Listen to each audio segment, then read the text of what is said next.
Hola a todos y bienvenidos a este curso de macros en Excel. En este curso vamos a alcanzar un nivel muy elevado, superior diría yo, porque lo que vamos a hacer en este curso es trabajar con las herramientas de Excel, pero utilizando un lenguaje de programación. Aprender un lenguaje de programación no es una tarea sencilla y requiere tiempo. Podríamos estar hablando de meses o incluso de años para llegar a dominar un lenguaje de programación. Pero en este curso lo vamos a hacer fácil, y con toda la teoría que vamos a ver, y con todos los ejercicios que vamos a hacer, vais a conseguir una base de conocimientos que os permitirá comenzar a crear aplicaciones que con el tiempo y la práctica irán siendo cada vez más complejas. Este curso va a ser muy divertido y vamos a aprender cosas muy interesantes. Nos vamos a introducir en un mundo fascinante que es el de la programación. Y habrá un antes y un después, porque cuando conozcáis este lenguaje, vais a poder hacer cosas increíbles. Con este lenguaje, vais a hacer magia con los datos. Vamos a comenzar por el principio. ¿Qué es una macro? La palabra macro viene del griego, macros con K, que significa grande. Y la palabra macro forma parte de otra palabra compuesta, que es macroinstrucción. Esta palabra la podríamos traducir como gran instrucción. Una macroinstrucción es un conjunto de instrucciones que se ejecutan de forma secuencial, una detrás de otra, y de arriba hacia abajo. Las macros son muy útiles para automatizar tareas repetitivas, es decir, tareas o procesos que solemos hacer con frecuencia. En lugar de emplear el tiempo en repetirlas una y otra vez, escribimos esas instrucciones en una macro, y después las ejecutamos en cualquier momento, a toda velocidad y sin errores. En cualquier momento, porque las macros están siempre disponibles.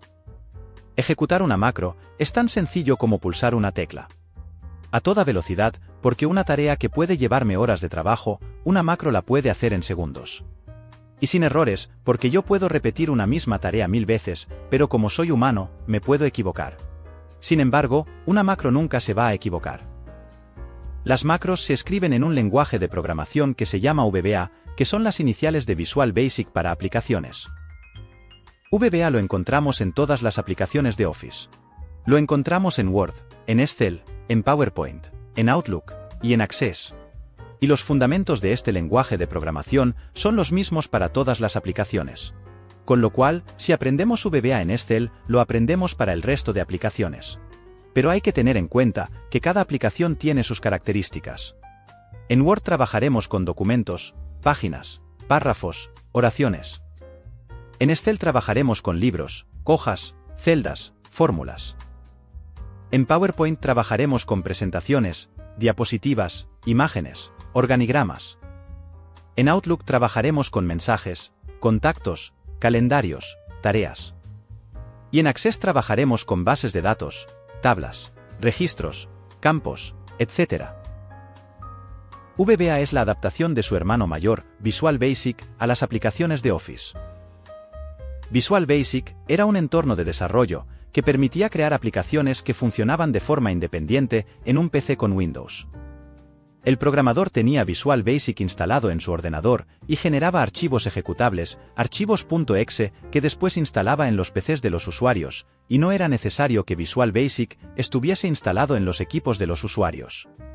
Sin embargo, VBA está integrado dentro de Office, y es necesario que Office esté instalado en los equipos de los usuarios para poder trabajar con este lenguaje. La principal diferencia entre Visual Basic y VBA es que Visual Basic permitía crear aplicaciones de escritorio, y para trabajar con VBA hay que hacerlo dentro de Office. Como curiosidad, os contaré que en el año 1998, Microsoft lanzó la última versión de Visual Basic, lo que provocó un gran descontento en la comunidad de programadores. En aquel momento, Visual Basic era uno de los lenguajes de programación más utilizados en todo el mundo. Pero ante el éxito que estaba teniendo Internet y la llegada de lenguajes de programación web, como JavaScript, HTML, PHP, etc., Microsoft optó por otro tipo de arquitectura, a la que llamó .NET y creó Visual Basic.NET. Un lenguaje de programación que no se parecía mucho al Visual Basic original.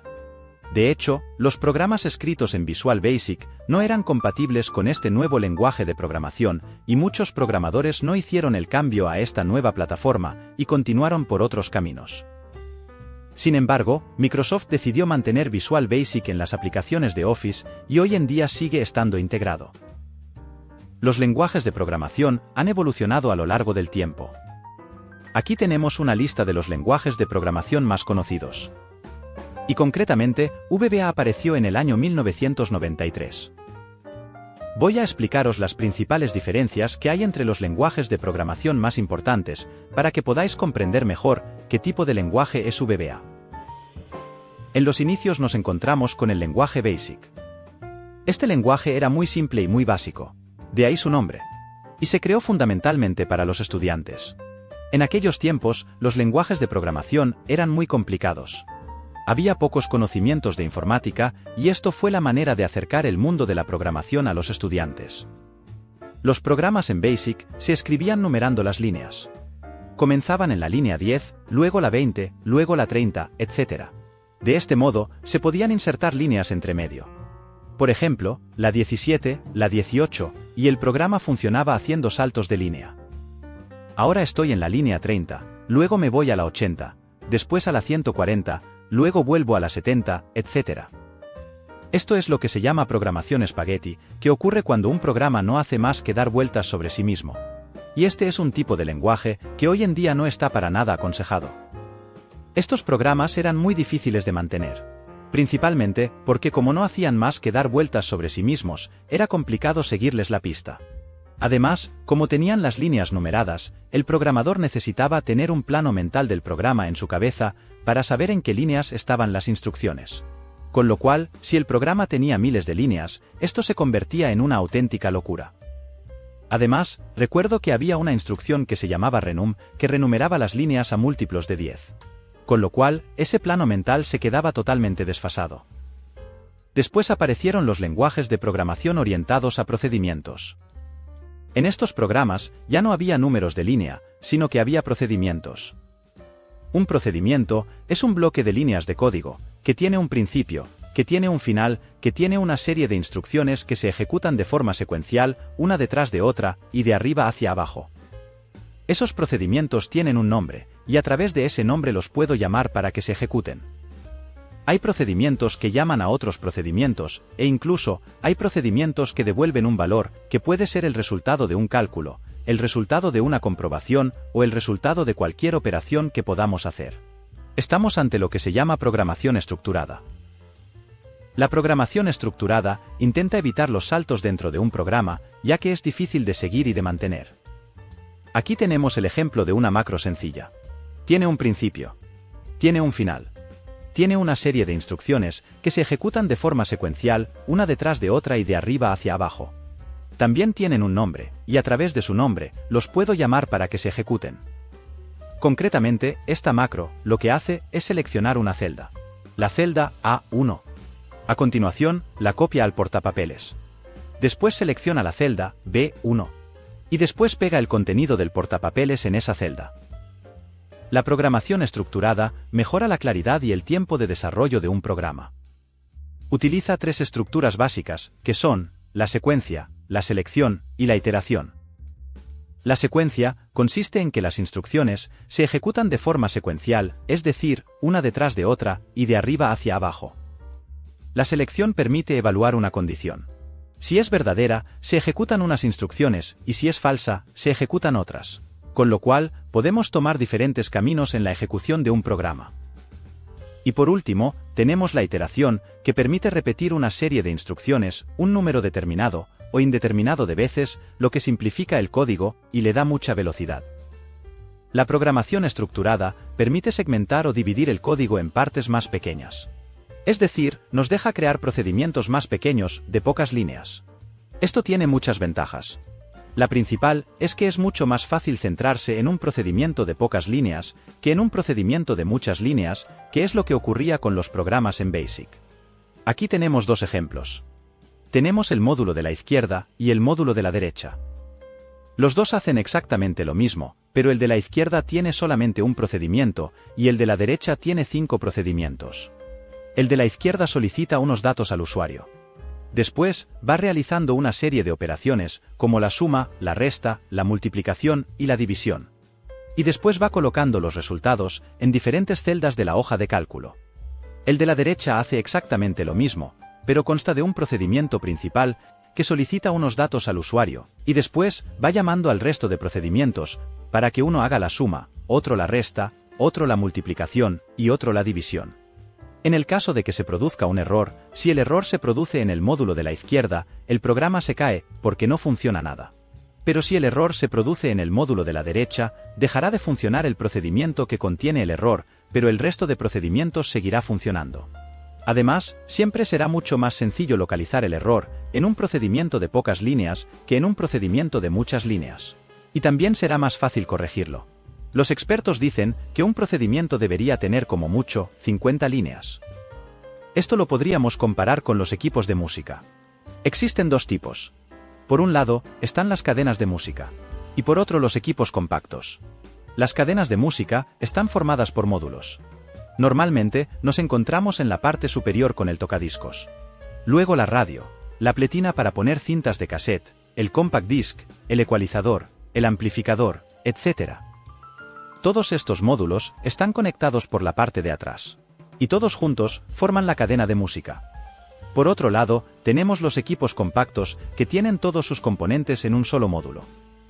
En el caso de que se me estropee un módulo de la cadena de música, llevaré ese módulo a arreglar, pero el resto seguirá funcionando. Con lo cual podré seguir escuchando música. Ahora bien, si tengo un equipo compacto, y se me estropea algún componente, tendré que llevar el equipo completo a arreglar, y estaré un tiempo sin poder escuchar música. Y por último, llegaron los lenguajes de programación orientados a objetos. Los lenguajes de programación orientados a objetos intentan asemejar la vida real al lenguaje de programación. Y combinan la programación estructurada con la utilización de objetos. ¿Qué es un objeto? Si miráis a vuestro alrededor, veréis que estáis rodeados de objetos. Una puerta es un objeto, una mesa también es un objeto, una silla, un teléfono, un bolígrafo, una grapadora, etc. Y todos estos objetos tienen una serie de características o una serie de propiedades que los diferencian entre sí. Aquí, por ejemplo, tenemos 5 objetos del mismo tipo. Son 5 sillas. Pero cada una tiene sus propiedades y por ello podemos diferenciar a unas de otras. Aquí tenemos el objeto puerta. Una puerta tiene una serie de propiedades. Tiene una altura, tiene una anchura, tiene un color, está fabricada de un tipo de material, tiene una forma, etc. Y además de las propiedades, los objetos tienen métodos. Los métodos son acciones que pueden hacer los objetos, es decir, cosas que pueden hacer los objetos. ¿Qué puede hacer una puerta? Básicamente dos cosas. Abrirse y cerrarse. Además de las propiedades y los métodos, los objetos tienen eventos. Un evento es algo que ocurre en un momento determinado del tiempo, y el objeto responde de alguna manera. Por ejemplo, ¿qué hace una puerta cuando la empujo? Lógicamente, se abre. ¿O qué hace cuando tiro de ella? En ese caso se cierra. ¿Qué hace cuando hay una corriente de aire? Que da un portazo. Como veis, hay eventos en los que interviene el usuario, y eventos que se producen de forma automática. Podemos decir que un evento es el desencadenante de un método. Vamos ahora con otro tipo de objeto para seguir comprendiendo estos nuevos conceptos. Es el objeto lavadora. Una lavadora tiene una serie de propiedades. Tiene una altura, una anchura, tiene un fondo, un color, tiene una capacidad de carga, tiene una marca, un modelo, etc. Y también tiene sus métodos. ¿Qué cosas puede hacer una lavadora? Una lavadora puede lavar, puede aclarar, puede centrifugar, algunas incluso pueden secar, etc. Y también tiene sus eventos. ¿Qué hace una lavadora cuando pulso el interruptor? Se enciende. ¿O qué hace cuando giro la rueda? Entonces, cambia de programa. ¿O qué hace cuando pulso el botón de inicio? Que comienza a lavar. ¿O qué hace cuando termina de lavar? Se apaga sola y se desbloquea la puerta. Y para terminar con estos nuevos conceptos, vamos ya con el último tipo de objeto, que es el objeto coche. El objeto coche tiene una serie de propiedades. Tiene un color, tiene un tipo de motor, un tipo de tracción, un tipo de cambio, tiene un número de velocidades, una potencia, una marca, un modelo, una matrícula, etc. Y también tiene sus métodos. ¿Qué cosas puede hacer un coche? Puede arrancar, puede acelerar, puede frenar, puede girar, puede ir marcha atrás, entre otras muchas cosas. Y también tiene sus eventos. ¿Qué hace un coche cuando giro la llave de contacto? El coche arranca. ¿O qué hace cuando piso el acelerador? El coche avanza. ¿O qué hace cuando piso el freno? El coche se detiene. ¿O qué hace cuando muevo el volante? Entonces, gira a los lados. ¿O qué hace cuando se hace de noche? Algunos encienden las luces. ¿O qué hace cuando se pone a llover? Algunos incluso ponen en marcha el limpiaparabrisas. La programación orientada a objetos es una analogía entre la vida real y el lenguaje de programación. Si lo comparamos con el lenguaje humano, podemos decir que el objeto es el sustantivo, la propiedad es el adjetivo, el método es el verbo, y el evento es un adverbio de tiempo. De este modo, podríamos construir la siguiente frase. El coche rojo avanza ahora. El coche, que es el sustantivo, corresponde al objeto. Rojo, que es el adjetivo, corresponde a la propiedad. Avanza, que es el verbo, corresponde al método. Y ahora, que es el adverbio, corresponde al evento. Cuando hablo del objeto coche, me estoy refiriendo a un objeto genérico, es decir, me estoy refiriendo a todos los coches del mundo. Estoy hablando de la clase coche. Una clase representa a todos los objetos del mismo tipo. Una clase es como una plantilla. Es como un molde, a partir del cual se crean todos los coches del mundo. Y a cada objeto que se cree a partir de esa clase, la llamamos instancia. Aquí tenemos dos instancias del objeto coche. Los dos comparten propiedades, pero cada uno tiene las suyas. El de la izquierda es rojo, y el de la derecha es azul. Uno es de gasolina, y el otro diésel. Uno es manual, y el otro automático, etc. Y los dos coches comparten métodos. Los dos arrancan. Los dos aceleran. Los dos frenan. Los dos giran. Y también comparten eventos, porque los dos se comportan de la misma manera. Cuando giro la llave en el contacto, los dos arrancan. Los dos avanzan cuando piso el acelerador. Los dos se detienen cuando piso el freno. Los dos giran cuando muevo el volante, etc. Hay objetos que contienen a otros objetos.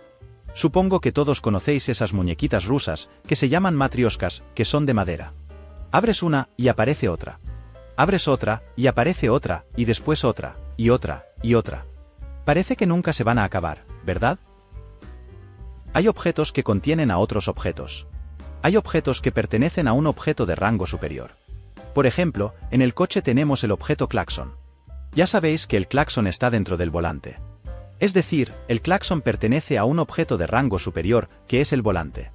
El volante a su vez, pertenece a otro objeto de rango superior, que es el salpicadero, que a su vez, pertenece a otro objeto de rango superior, que es el coche. Estamos ante una jerarquía de objetos, en la que hay objetos de mayor rango, y objetos de menor rango. Es lo mismo que ocurre en el ejército. Comenzamos con el soldado, luego el cabo, el sargento, el brigada, etc. Y así sucesivamente, hasta llegar al general. Para hacer referencia a un objeto de esta jerarquía, necesitamos utilizar la jerarquía del punto.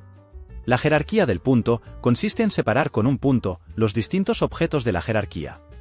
Por ejemplo, si quiero hacer sonar el claxon, utilizaré la siguiente instrucción. Coche, punto, salpicadero, punto, volante, punto, claxon, punto, sonar. Sonar es el método del objeto al que quiero llamar. Si en lugar de hacer sonar el claxon, lo que quiero hacer es que deje de sonar, en lugar de utilizar este método, utilizaré otro, que es el de silenciar. Y la instrucción sería esta. Si en lugar de llamar a un método, lo que quiero hacer es cambiar la propiedad de alguno de estos objetos, por ejemplo, si quiero pintar el coche de rojo, utilizaré la siguiente instrucción. Los objetos se agrupan en colecciones. Aquí tenemos un ejemplo. Tenemos un garaje lleno de coches. Y todos esos coches forman la colección de coches, que a su vez pertenecen a un objeto de rango superior, que es el garaje. Las colecciones nos permiten acceder a un objeto concreto de la colección, o incluso recorrer todos los objetos de la colección, para realizar alguna operación con todos ellos. Por ejemplo, si yo quisiera pintar de rojo todos los coches, lo podría hacer de dos maneras. La manera incorrecta de hacerlo sería escribiendo una instrucción para cada coche. Esto sería así. Pinto de rojo el primer coche. Ahora, pinto de rojo el segundo coche. Después, pinto de rojo el tercer coche. Y así sucesivamente hasta completar la colección. En este ejemplo, tenemos solamente 9 coches. Y tampoco me costaría mucho tiempo escribir todas las instrucciones, sobre todo, si utilizo el copia y pega. Pero imaginad que tenemos 500 coches o que tenemos 50.000. En ese caso me llevaría bastante más tiempo, y el código sería muy poco efectivo. Además, lo más probable es que me equivocase. Entonces, lo que necesito es buscar otra alternativa, que me permita pintar todos los coches de una sola vez. Y para eso utilizaré una instrucción similar a esta. Para cada coche en el garaje. Coche, punto, carrocería, punto, color, igual, a rojo. Siguiente coche. ¿Qué hacen estas instrucciones? La primera instrucción hace una iteración. Es decir, un bucle de repetición que se repetirá tantas veces como coches hay en el garaje. La primera vez, se selecciona el coche número 1.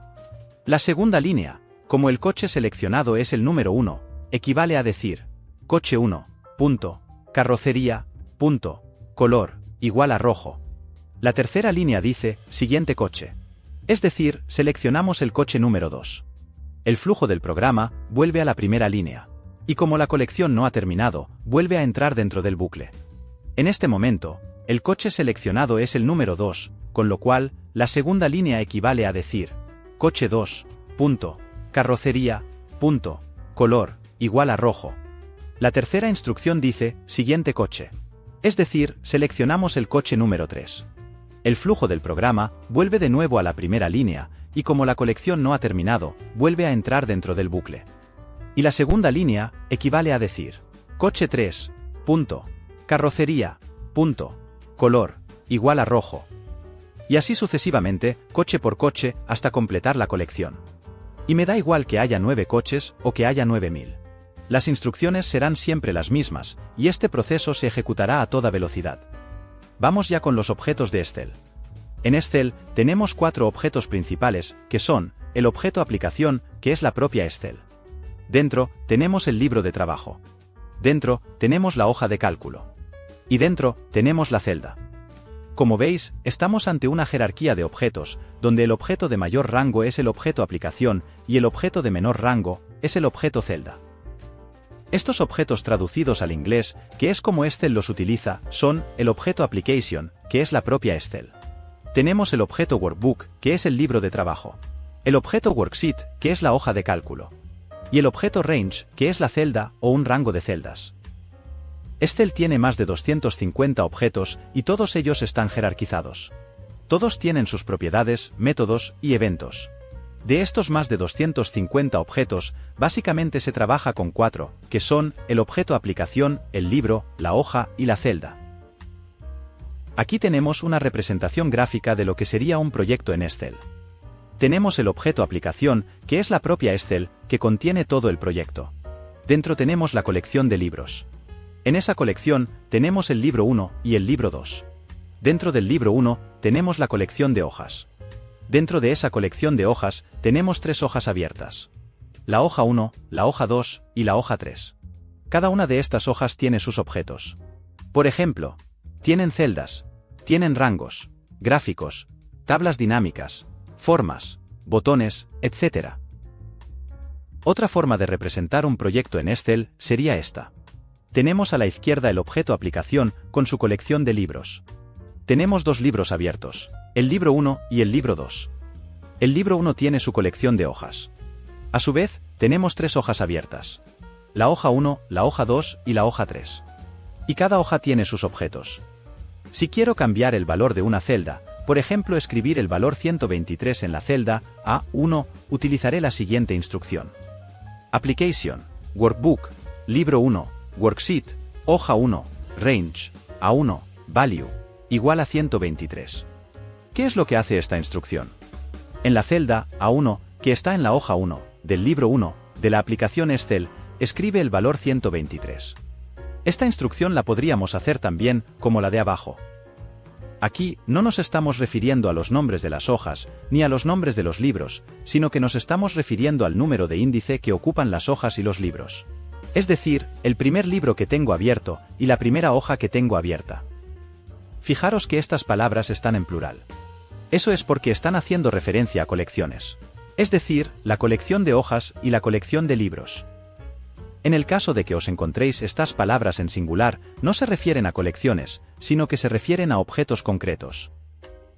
Aquí tenemos el proyecto, tal y como se vería en el editor de Visual Basic, que veremos más adelante. En este caso, tenemos 2 proyectos, el libro 1 y este, que es el libro 2. Dentro del proyecto 1, tenemos los objetos. Tenemos un gráfico, tenemos 3 hojas y tenemos el propio libro. También tenemos un formulario, y también tenemos un módulo. Aquí tenemos un ejemplo del objeto celda. Una celda tiene una serie de propiedades. Tiene un color de texto, un color de fondo, tiene bordes, tiene un valor y tiene una dirección. En este caso, la dirección A1. Y también tiene sus métodos. ¿Qué cosas puede hacer una celda? Una celda se puede seleccionar, se puede copiar, se puede cortar, se puede pegar, se puede borrar, etc. Y también tiene una serie de eventos. ¿Qué hace una celda cuando hago clic encima de ella? Se selecciona y se convierte en la celda activa. ¿O qué hace cuando hago doble clic? Que se pone en modo edición para poder modificarla. ¿O qué hace cuando pulso control C? Que se copia al portapapeles. ¿O qué hace cuando pulso control V? Que se pega el contenido. ¿O qué hace cuando pulso la tecla suprimir? Que se borra su contenido. Aquí tenemos dos instancias del objeto celda. Las dos comparten propiedades, pero cada una tiene las suyas, con lo cual se pueden diferenciar. La de la izquierda tiene el borde rojo, y la de la derecha lo tiene azul. Esta tiene un fondo amarillo, y esta tiene un fondo verde. Esta vale 123, y esta 285. Esta tiene la dirección A1, y esta tiene la dirección C5. Las dos comparten métodos, es decir, las dos se pueden seleccionar, las dos se pueden copiar, y las dos se pueden borrar. Y también comparten eventos. Las dos se comportan de la misma manera cuando hago clic, porque las dos se seleccionan. Las dos se ponen en modo edición al hacer doble clic. Las dos se borran al pulsar suprimir, etc. Aquí tenemos un resumen de todo lo que hemos visto. Tenemos el objeto, que representa una cosa, que corresponde al sustantivo. Las propiedades, que son las características del objeto, que corresponden al adjetivo. Los métodos, que son acciones que puede realizar un objeto, que corresponden al verbo. Los eventos. Un evento es algo que ocurre en un momento determinado del tiempo, y equivale al adverbio de tiempo. Después tenemos la clase, que equivale a un tipo de objeto. La instancia, que es un objeto creado a partir de una clase. La jerarquía, que es la organización de objetos en distintos niveles. Y la colección, que son los objetos del mismo tipo, que pertenecen a un objeto de rango superior. Y con esto, doy por finalizado este vídeo. Un saludo y hasta la próxima entrega.